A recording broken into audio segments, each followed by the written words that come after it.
Natanggap na nga ng 4 na AITA Centenarian mula dito sa Capas Tarlac ang kanilang 100,000 pesos gift ngayong umaga.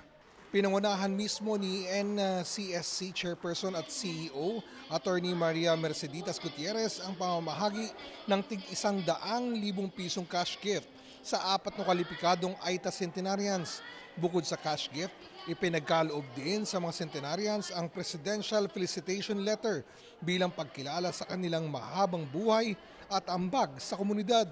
Layunin ng pamamahaging ito na may parating ng maayos at direkta ang benepisyo ng pamahalaan sa mga karapat-dapat na AITA Centenarians at may paliwanag ang tamang implementasyon ng programa sa ilalim ng Expanded Centenarians Act. Matatanda ang kamakailan, iminungkahi ni DSWD Secretary Rex Gatchalian na ibalik na lang sa kanila ang pamumuno sa programa, bagay na mariing tinutulan ni Gutierrez pagkat di naman daw sila nagkukulang sa kanilang tungkulin.